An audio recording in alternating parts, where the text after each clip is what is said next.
आज हम लोग पढ़ेंगे विमाओं के समांगता का सिद्धांत। ये कोई नया नहीं है, आप इसका उपयोग पहले भी कर चुके हैं। विमीय संतुलन, विमीय संतुलन किसी भी समीकरण अथवा सूत्र के विमीय संतुलन के लिए क्या जरूरी है कि उसके दोनों पक्षों में जोड़े जाने वाले, परस्पर जोड़े अथवा घटाए जाने वाले प्रत्येक पद की विमा समान होनी चाहिए, चाहे वो बायां पक्ष हो चाहे दायां पक्ष हो, जिसको हम लोग उपयोग कर चुके हैं ना। किसी भी समीकरण के विमीय संतुलन के लिए क्या जरूरी है कि बाएं पक्ष की विमा बराबर दाएं पक्ष की विमा, बाएं पक्ष और दाएं पक्ष की विमाएं समान होनी चाहिए। और अगर एक से अधिक पद जोड़े गए हैं किसी समीकरण में, समान विमाओं वाले पदों को ही जोड़ा अथवा घटाया जा सकता है। ये नया चीज़ नहीं है, समांगता का सिद्धांत कोई नया चीज़ नहीं है। आज उस पर हम कुछ ज़्यादा ही उदाहरण लेकर के 8 उदाहरण आपके सामने लेकर के आए हैं, 9 है। इस तरह के क्वेश्चन बहुत इंपॉर्टेंट होते हैं, एग्जाम में पूछे जाते हैं, तो एक एक करके आप समझते चलिए। लेकिन उसके पहले एक चीज़ हम आपको बता दें, एक M क्या होता है? द्रव्यमान। द्रव्यमान की विमा क्या होती है? Capital M। लेकिन कहीं कहीं M क्वेश्चन में एकांक लंबाई का द्रव्यमान रहता है। एकांक लंबाई का द्रव्यमान रहेगा, एकांक लंबाई का द्रव्यमान, तो उसके विमीय सूत्र होगा ml/-1। इसका ध्यान दीजिएगा, आंख बंद करके विमा नहीं लिखेंगे। M अगर द्रव्यमान है तब तो कैपिटल M। अगर M एकांक लंबाई का द्रव्यमान है तो एकांक लंबाई का द्रव्यमान मतलब जैसे L लंबाई का तार है, उसका द्रव्यमान अगर M है तो एकांक लंबाई का द्रव्यमान क्या होगा? m/l। तो इसका विमीय सूत्र क्या होगा? ml/-1। तो एकांक लंबाई का द्रव्यमान है तो उसका विमीय सूत्र ml/-1 होगा। इसमें कई बार बच्चे कंफ्यूज होते हैं, एकांक लंबाई का द्रव्यमान रहता है, m लिख देते हैं और क्वेश्चन गलत हो जाता है उनका। ये इसका अभी जरूरत नहीं है कहीं आज किसी क्वेश्चन में, लेकिन ऐसे हमने बता दिया, आप इसको याद रखेंगे। यहां हमने कुछ क्वेश्चन लिखा है, पूरा कंप्लीट क्वेश्चन नहीं लिखे हैं जगह की कमी के कारण, लेकिन आपको समझा दिया जाएगा क्वेश्चन क्या है। ये एक इक्वेशन है जिसमें t समय है। आपको क्या ज्ञात करना? v चाल है, t समय है। दो चीज तो आप जान जाइए, बाकी a, b, c व d की विमा आपको विमीय सूत्र ज्ञात करना है। ये क्वेश्चन है। तो हम लोग जानते हैं समांगता के सिद्धांत के अनुसार क्या होंगे, बाएं किसी भी समीकरण के में जितने भी पद जोड़े जाते हैं अथवा घटाए जाते हैं, सबकी विमा एक समान होती है। और उन सबकी विमा, इसकी विमा, इसकी विमा, इसकी विमा, सबकी विमाएं समान तो होंगी ही, साथ साथ बाएं पक्ष और दाएं पक्ष की विमा भी समान होती है। तो इसका ध्यान रखेंगे। तो क्या होगा? V की विमा इक्वल टू A की विमा। अगर ये समीकरण सही है, अब वो सही क्वेश्चन में दिया है तो सही मान के चलेंगे। अब क्या होगा? V की विमा क्या होती है? LT/-1। ये हो गया A की विमा। लीजिए A की विमा निकल गई। अब क्या होगा? V की विमा VT की विमा भी बराबर होगी, बराबर B इंटू T की विमा। तो क्या होगा? B की विमा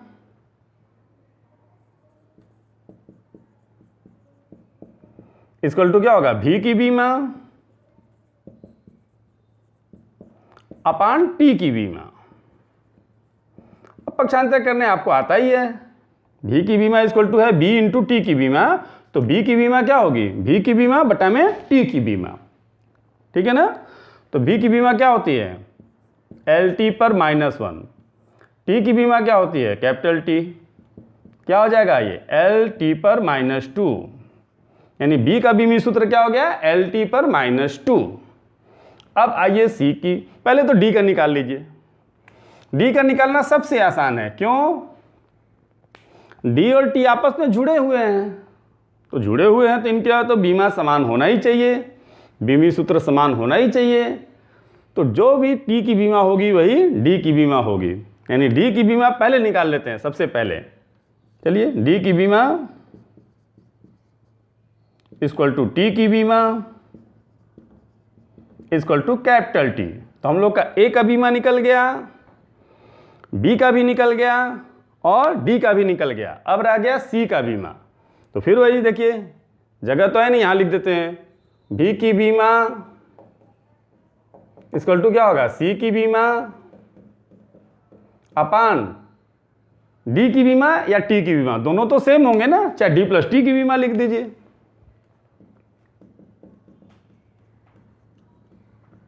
आप डी की बीमा भी लिख सकते हैं, टी की बीमा भी लिख सकते हैं, डी प्लस टी की बीमा, सब तो टी ही ना होगा, अलग तो होगा नहीं। ये नहीं कि समय में समय जोड़ देंगे तो उसके बीमा ही बदल जाएगा, ऐसा कुछ है नहीं। तो दिस इंप्लाइज सी की बीमा क्या हो जाएगी, भी की बीमा इंटू टी की बीमा। अब डायरेक्ट लिख दे रहे हैं, भी की बीमा क्या होती है एल टी पे -1। अब डी प्लस टी की बीमा टी न होगी, तो यह नहीं कि टी प्लस टी लिख दीजिएगा ना, ये गलती नहीं करिएगा, या तो डी की लिखिए या टी की, क्योंकि दोनों जोड़ा गया है तो दोनों अलग अलग थोड़े होंगे। तो क्या हो जाएगा ये एल बस। तो हम सबकी बीमा निकाल लिए, सी की भी, ए की भी, ई की, डी की, सबकी। अगर क्वेश्चन में ये भी पूछ दे कि आप गेस करो कि ए बी सी डी है क्या, तो आप गेस कर पाओगे क्या, देखो अनुमान लगा सकते हो क्या। कहाँ गया ए की बीमा क्या आया है एल टी पर -1, क्या लग रहा है ए क्या होना चाहिए, चाल वेग। अब देखिए चाल या वेग हो सकता है क्योंकि दोनों का बीमी सूत्र तो यही होता है। बी की बीमा का गेस करिए, ये क्या हो सकता है, त्वरण। डी की बीमा गेस करिए क्या है, समय। और सी की बीमा क्या है, ये लंबाई है, दूरी है। हाँ, इस तरह से गेस भी कर सकते हैं हम लोग, अनुमान लगा सकते हैं। अब वो पता नहीं क्वेश्चन में पूछा है कि नहीं, हम लोग को बीमी सूत्र निकाले। अगर ढंग से समझ जाएंगे तो इस तरह के बहुत क्वेश्चन है, बड़ा आसानी से समझ लेंगे। चलिए नेक्स्ट क्वेश्चन नंबर 2 हम लेते हैं। पहला हो गया, इसको मिटा दिए। हमने पहले ही कहा था कि अभी एक एक दो दो एग्जाम्पल हर बीमा के जितने उपयोग हैं उस पर लिए हैं। अब एक्सरसाइज में ज़्यादा से ज़्यादा क्वेश्चन लेकर के आपको समझाया जाएगा इसको, हर उपयोग को, ताकि आप बढ़िया से इसको समझ सकें। लेकिन फिर वही बात है कि वीडियो शुरू से देखेंगे, डायमेंशनल एनालिसिस यानी बीमी विश्लेषण के पहले वीडियो से देखेंगे तभी समझ में आएगा। डायरेक्ट ये वीडियो देखेंगे तो समझ में नहीं आएगा। ये क्वेश्चन देखिए, A T plus B T square. यहाँ भी क्या करना है, ए और बी का बीमा निकालना है, जहाँ x दूरी है, t समय है। क्वेश्चन पूरा आप समझ जाइए, x क्या है, दूरी, t समय है। अब तो आप लोग को देख के आंख में चमक आ गई होगी, ये तो क्वेश्चन लगा लेंगे। नहीं चमका आंख, नहीं चमका तो फिर लगा दे रहे हैं। देखिए वैसे जिनका चमका है वो अपने से भी लगा सकते हैं, पर देखने से कोई नुकसान नहीं है। क्या होगा, x की बीमा equal to a into T की बीमा, ठीक है। तो x की बीमा, अब a की बीमा क्या होगी, सीधे अब a की बीमा लिख दें,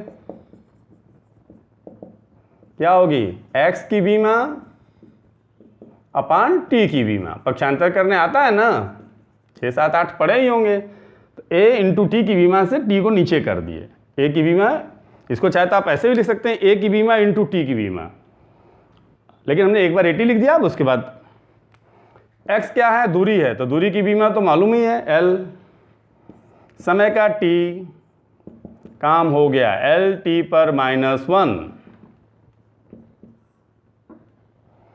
फिर देखिए x की बीमा equal to B into T square की बीमा।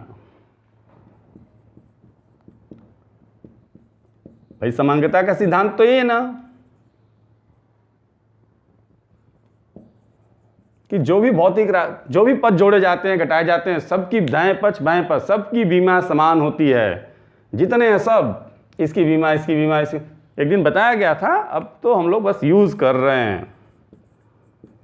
बी की बीमा इक्वल टू एक्स की बीमा अपान, हमने पहले ही कहा था जो ध्यान से देखेगा गारंटी है, एकदम तय है कि उसको सारे क्वेश्चन समझ में आ जाएंगे। कहीं का भी क्वेश्चन हो आप देखते रहिए। एक्स की बीमा एल, टी स्क्वायर की T square, capital T square, क्या हो जाएगा एल टी पर -2। अगर गेस करना हो तो ए चाल या वेग लग रहा है और बी त्वरण लग रहा है। अगर गेस करना हो कि ए बी क्या है, लेकिन हमारा काम हो गया। अब अगला क्वेश्चन ले रहे हैं। समझ गए आप लोग? देखते जाएंगे, लेकिन डायरेक्ट देखेंगे ये वीडियो तो फिर कह रहे हैं कि समझ में नहीं आएगा। वीडियो को शुरुआत से देखना चाहिए और पूरा अंत तक देखना चाहिए, ठीक है? आइए एग्जाम्पल 3 क्या है? v equal to A T cube plus B T square plus C T, जहाँ भी चाल है टी समय है। आपको ए बी सी का बीमी सूत्र निकालना है। फिर आपके आंख में चमक आ गया होगा, ये तो बड़ा आसान क्वेश्चन है। लेकिन उसी को जो पूरा वीडियो देखता होगा, जो थोड़ा बहुत देखता होगा, उसके लिए नहीं। फिर क्या होगा? v का डायरेक्ट कर दें। अब आप लिखेंगे v का बीमी, क्योंकि सबका बीमी सूत्र सेम होगा और सबकी बीमी सूत्र v के बराबर होंगे। तो क्या लिख दें? v चाल है, v की बीमा equal to a into T cube की बीमा। तो a की बीमा क्या हो जाएगी? v की बीमा अपान टी क्यूब की बीमा। अब देखिए v की बीमा यानी एल टी पर -1, ये स्पीड है, चाल है। टी क्यूब का कैपिटल टी क्यूब होगा, क्या हो जाएगा? एल टी पर -4, ठीक है? तो ये ए की बीमा निकल गई। अब बी की बीमा सीधे कर रहे हैं। बी की बीमा क्या होगी? अब डायरेक्ट कर रहे हैं, इतना में आप लोग समझ गए होंगे। वी की बीमा बटा में टी स्क्वायर की बीमा। वी की बीमा अपान टी स्क्वायर की बीमा। एक दो क्वेश्चन में हमने लिख दिया, अब उसके बाद और डायरेक्ट किया जाए। क्या करना है? वी की बीमा क्या होगा? एल टी पर -1, टी स्क्वायर की बीमा टी स्क्वायर, क्या हो जाएगा? एल टी पर -3, ये हो गया। ये निकल गया बी की बीमा। फिर सी की बीमा कैसे निकलेगी? डायरेक्ट लिख दें। आप ऐसे लिखिएगा एक लाइन, हम डायरेक्ट कर दे रहे हैं। कम समय में ज़्यादा से ज़्यादा चीज़ों को सीख लीजिए। सी की बीमा क्या होगी?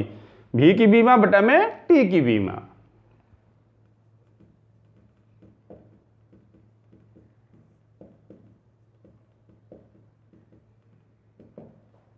भी की बीमा क्या होती है? एल टी पर -1, टी की टी, ये क्या हो गया? एल टी पर -2, ठीक। अब देखिए ए बी सी हो गया। अब ये क्वेश्चन नंबर 4,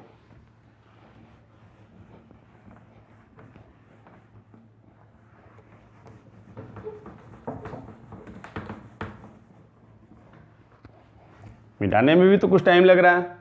P दाब है, b - x² upon A T, T समय है, x दूरी है। a और b का बीमी सूत्र निकालना है आपको। तो पहले तो ये देखिए, b की बीमा तो तुरंत निकल जाएगा, क्योंकि इनको जोड़ा घटाया गया है। घटाया गया है तो दोनों के बीमा समान होता है। दो भौतिक राशियों का जोड़ घटाना तभी होता है जब उनके बीमी सूत्र सेम होते हैं। तो b की बीमा सबसे पहले निकल गया और तुरंत निकल गया, इक्वल टू x² की बीमा और इक्वल टू L² हो गया। ये तो तुरंत आ गया। अब देखिए P की बीमा इक्वल टू क्या होगा? B की बीमा या x² कोई एक लिख दीजिए या पूरा ऐसे लिख दीजिए। b - x² की बीमा बटा में a इंटू टी की बीमा, ठीक है। तो a की बीमा क्या हो जाएगा? b - x² का बीमा बटा में p की बीमा, क्रॉस मल्टीप्लिकेशन आता है ना, और t की बीमा तो अपने जगह पे रह गई। a को यहां भेज दिए, p को यहां भेज दिए, क्योंकि हमको a निकालना था। क्यों इधर उधर भेजे हैं? p यहां रख देंगे तो a का निकलेगा कैसे? अब बताइए बी की बीमा या एक्स स्क्वायर बीमा, दोनों की बीमा क्या है, बी निकाले ना एल स्क्वायर, तो जोड़ने घटाने से तो बीमी सूत्र बदलता नहीं किसी भौतिक राशि का। हो गया पी यानी दाब, दाब का बीमी सूत्र याद है कि भूल गया, बल बटा क्षेत्रफल, एम एल पर -1 टी पर -2, दाब प्रतिबल यंग प्रत्यास्थता गुणांक आयतन प्रत्यास्थता गुणांक कोई भी प्रत्यास्थता गुणांक क्या बताया गया था, यही बताया गया था उसका बीमी सूत्र। अब थोड़ा सा हल कर लीजिए घातांक का नियम जो छोटा मोटा जिसको मालूम है, m पे क्या हो जाएगा -1 ऊपर जाएगा तो -1 ऊपर जाएगा तो +1 हो जाएगा, तो l पे कितना हो जाएगा 3, t -2 और +1 मिलके -1 होगा, ऊपर जाएगा तो +1। ये a का बीमी सूत्र, a की बीमा निकल गया और b का भी निकल गया। ये भी एक क्वेश्चन हो गया। पांचवा क्वेश्चन शायद एनसीईआरटी के एग्जाम्पल में भी दिया होगा बुक में। ये क्या है, इसको मिटा दें, ठीक है, आप लोग देखते जा रहे होंगे, समझ में आ रहा होगा, लेकिन बार बार वही कहेंगे, जो पूरा वीडियो देखता होगा, शुरुआत से देखता होगा, उसको ही समझ में आएगा, उसको पक्का समझ में आएगा, निश्चित रूप से समझ में आएगा। लेकिन जो बीच बीच में देखेगा, छोड़ छोड़ के देखेगा, उनको समझ में आना मुश्किल होगा। ये जो क्वेश्चन सॉल्व हो गए उसको हम मिटा भी दे रहे हैं। ये क्या है, पांचवें क्वेश्चन में 5 क्वेश्चन है और जांच करना है कि बीमी संतुलन में है कि नहीं है, यानी बीमी संतुलन की जांच को ये पास कर रहे हैं कि नहीं कर रहे हैं, ये देखना है। ये समीकरण सही है कि गलत है इससे नहीं मतलब है, हमको ये देखना है बीमी संतुलन में है या नहीं है। मैंने बताया था ना कि अगर कोई समीकरण बीमी संतुलन में है तो ये जरूरी नहीं कि वो सही भी हो, लेकिन अगर कोई समीकरण सही है तो उसको बीमी संतुलन में होना जरूरी है, या कोई अगर समीकरण बीमी संतुलन में नहीं है तो पक्का गलत होगा। जब बीमी संतुलन में ही नहीं है तो वो सही कहां से होगा। तो पहले देखा जा रहा है बीमी संतुलन की जांच को पास कर पा रहे हैं कि नहीं पास कर पा रहे हैं। क्या है ए, k = m²v²। क्या होगा बाएं पक्ष की बीमा, k की बीमा क्या होगी, डायरेक्ट लिख रहे हैं, क्या होता है ml² t पर -2, गतिज ऊर्जा है k और m द्रव्यमान है, v चाल या वेग है। और m² v² की बीमा क्या होगा m² और l t पर -1 का होल स्क्वायर, तो ये क्या हो जाएगा m² l पे 2 t पे -2। क्या दोनों समीकरण बाएं पक्ष का बीमा और दाएं पक्ष, आप बाएं पक्ष और दाएं पक्ष के लिख सकते हैं, हमने ऐसे लिख दिया है, लिख देते हैं। चलिए बाएं पक्ष की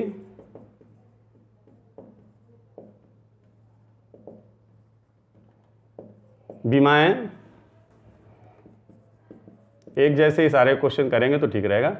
बीमाएं क्या होगा ml² t पर -2, और दाएं पक्ष की बीमाएं ऐसे कर दें, समझ जाएंगे। क्या दोनों बराबर है, नहीं है, तो ये बीमी संतुलन के टेस्ट में ही फेल हो गया। तो जब बीमी संतुलन में ही फेल हो गया तो फिर आगे तो ये सही होने का दूर दूर तक कोई उम्मीद नहीं है, ये बिल्कुल गलत है। चलिए अगला क्वेश्चन, जो समीकरण बीमी संतुलन टेस्ट पास नहीं कर सकते उनको फिर आगे सही होने की कोई उम्मीद नहीं। लेकिन अगर टेस्ट पास कर लिए तो क्या जरूरी है कि वो सही होंगे, ये जरूरी नहीं है, लेकिन एक संभावना है कि हो सकता है सही भी हो। लेकिन जब बीमी संतुलन की जांच में ही फेल हो जाएगा तो उसकी कोई संभावना नहीं। ये देखिए क्वेश्चन बी, बाएं पक्ष गतिज ऊर्जा है, वही होगा बीमी सूत्र, बाएं पक्ष हर जगह यही होगा, अब मिटाएंगे नहीं। 10 दाएं पक्ष क्या है, हाफ mv², हाफ आंखिक नियतांक है, उसकी कोई बीमा नहीं होगी, उसको लिखने की जरूरत ही नहीं है, ने कहा था देख के इग्नोर कर दीजिए। क्या हो जाएगा ये ml² t पर -2, देख लीजिए दोनों बराबर हैं, बीमी संतुलन की जांच को ये पास कर गया है, बीमी संतुलन में है ये समीकरण। ओके, फिर देखिए k = m × a, तो अगला है k = m × a, बाएं पक्ष तो k है अब m द्रव्यमान है, द्रव्यमान का क्या होता है m, a त्वरण है, बस फटाफट होता चला जा रहा है। देखिए mL/T/-2, क्या पास हुआ? नहीं पास हुआ, ये फेल कर गया, यानी बीमी संतुलन में नहीं है। अगला वो क्या है? 3/16 mv² k = बायां पक्ष तो वही है, दाएं पक्ष में 3/16 की कोई बीमा नहीं है, आंकिक नियतांक m का m L/T/-2 L/T/-1 पे क्या हो जाएगा? mL²T/-2। ये तो पास कर गया, बीमी संतुलन में है ये, लेकिन सही नहीं है। ठीक है, अगला इसका ई पार्ट क्या है कि k = ½ mv² + m × a। बाएं पक्ष तो वही है, k है, गतिज ऊर्जा है, उसकी तो बार बार वही होगी। गतिज ऊर्जा का याद है ना? नहीं याद होगा तो पीछे के वीडियो जाके देखेंगे। दाएं पक्ष में दो पदों योग है, ½ mv² + m × a, दो पदों का योग है, तो फिर दाएं पक्ष में क्या होना चाहिए? ½ mv² की बीमा निकालें। अगर दो है तो दोनों देखना पड़ेगा ना। ½ mv² की बीमा कितनी होगी? अभी अभी निकाले हैं, वही mL²T/-2, और m × a की बीमा भी अभी अभी निकाले हैं। क्या होगा? mL/T/-2 अभी निकाले ना, m × a सी वाले पार्ट में। अब क्या तीनों बराबर है? क्या k की बीमा, ½ mv² की बीमा और m × a की बीमा बराबर है क्या? बीमी सूत्र देख लीजिए, ये दोनों तो बराबर है, लेकिन ये बराबर नहीं है, फेल हो गया।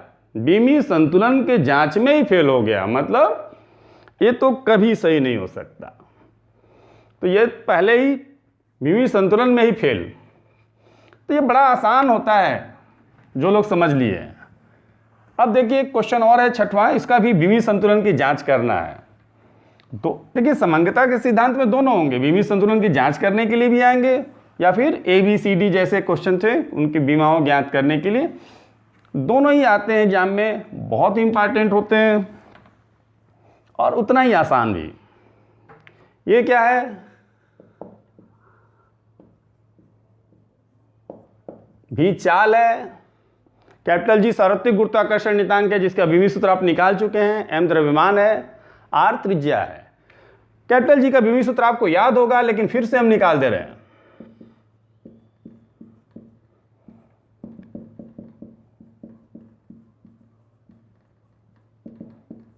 m, इसका बल का क्या होता है? mL/T/-2, जी का फॉर्मूला लिख लिए, r का स्क्वायर का L², इसका भी m², m² हो जाएगा। क्या हो जाएगा? m/-1 L/3 T/-2। देख रहे हैं ना, ये आपको याद होगा, लेकिन हमने फिर से निकाल लिया। बाकी द्रव्यमान का जानते ही हैं, r का जानते ही, चाल का जानते हैं। बाएं पक्ष की बीमा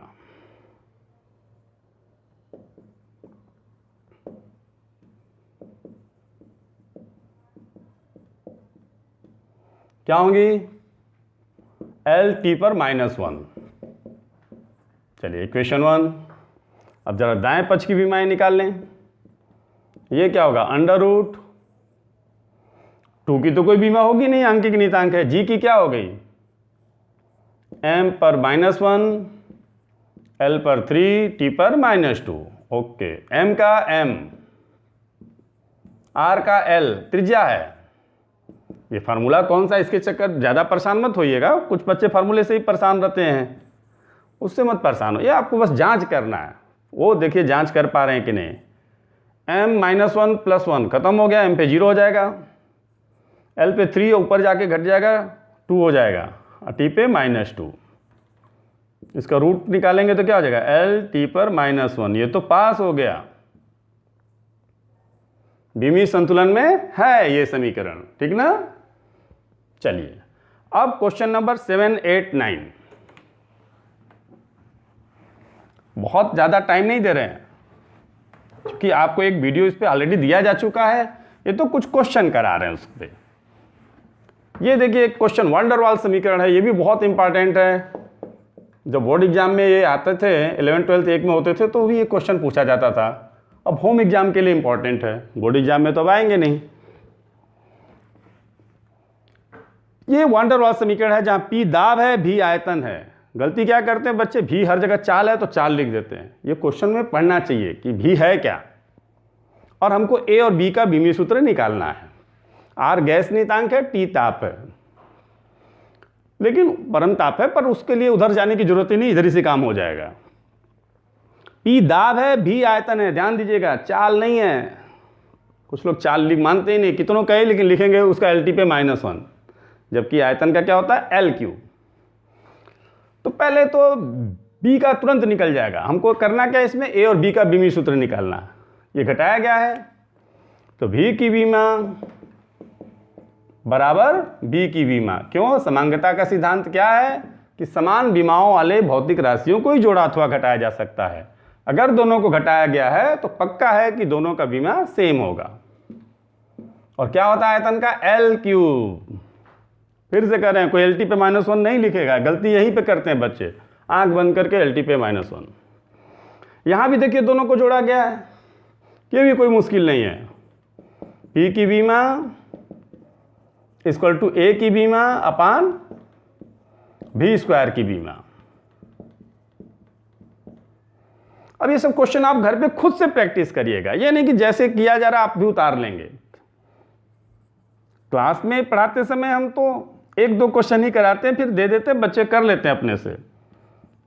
पर यहाँ ज़्यादा से ज़्यादा क्वेश्चन कर रहे हैं क्योंकि कौन बच्चा कैसा है मालूम नहीं। कई बच्चे 10th में आते हैं, 10th से 11th में बहुत डरे रहते हैं, हर चीज़ उनके लिए दिक्कत लगता है हर चीज़ में।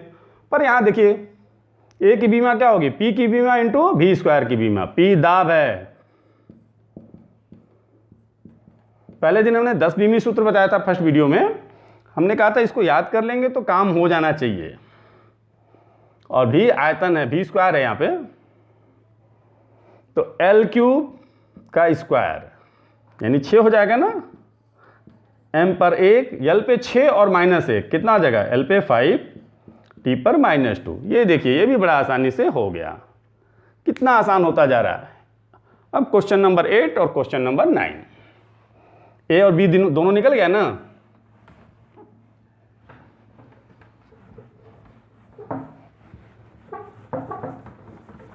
मिटाने में भी टाइम लग जा रहा है अनावश्यक रूप से। ये तो चलिए, ये क्या है, F equal to A√x plus BT²। F बल है, x दूरी है, T समय है। A और B का बीमीय सूत्र निकालना है। फटाफट, सबकी बीमीय सूत्र सेम होंगे ना, हम डायरेक्ट लिख रहे हैं। A का बीमा इक्वल टू F की बीमा अपान √x की बीमा। F बल का क्या होता है, mLT पर -2, √x का L पर ½ तो क्या हो जाएगा, mL पर ½ T पर -2। ये ऊपर जाएगा घट जाएगा ना, एक में से आधा जाएगा तो आधा, 1 - ½ इक्वल टू ½ ये तो पता ही होगा इतना जोड़ घटाना। अब देखिए B की बीमा इक्वल टू F की बीमा अपान T² की बीमा। F का क्या होता है, mLT पर -2, T² का T², mLT पर -4। ठीक है, ये बीमीय सूत्र हो गया B का, और A का, दोनों का निकल गया ना। अब लास्ट क्वेश्चन है, y equal to A sin ωt - kx, जहां t समय है, x दूरी है, हमको ω/k का बीमीय सूत्र निकालना है। तो ट्रिग्नोमेट्रिक फंक्शन है, परेशान मत होइएगा, बस इसको देखिए, ये दोनों जोड़ा घटाया गया तो दोनों का बीमीय सूत्र सेम होगा ना, यानी ω × t का बीमीय सूत्र इक्वल टू k × x का बीमीय सूत्र होगा कि नहीं होगा। ओमेगा की बीमा ओमेगा इंटू टी की बीमा इक्वल टू के इंटू एक्स की बीमा। ये तो सही है क्योंकि जोड़ा घटाया गया है तो इनका बीमी सूत्र सेम होना एकदम पक्का है, समांगता का सिद्धांत। या ओमेगा की बीमा इंटू टी की बीमा इक्वल टू के की बीमा इंटू एक्स की बीमा। बस हो गया। ओमेगा की बीमा अपान के की बीमा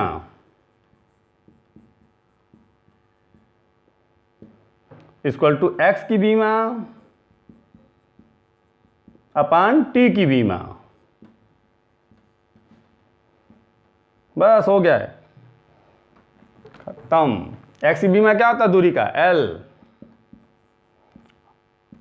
और टी का टी, एल टी पर -1। अब हर जगह आप परेशान मत होइएगा कि जैसे ये आया तो कौन सी भौतिक राशि है, वो क्वेश्चन में पूछा रहेगा तभी आप उसको बताइएगा। और अनावश्यक रूप से परेशान होने की जरूरत नहीं है, हर क्वेश्चन में नहीं पूछता, बस बीमी सूत्र ही पूछता है। जहाँ एल आ गया जो आप आसानी से पकड़ सकते हैं वही बीमी सूत्र पूछता है कि बताओ गेस करो कौन सी राशि है। तो सारे क्वेश्चन हो गए 9 के 9। अब ये अगले वीडियो में हम लोग भिन्न भिन्न भौतिक राशियों में संबंध पर आधारित 8-10 क्वेश्चन लेकर के आपको समझाने की कोशिश करेंगे। आप इस वीडियो को ध्यान से देखिए, घर पे प्रैक्टिस करें। Okay, thank you.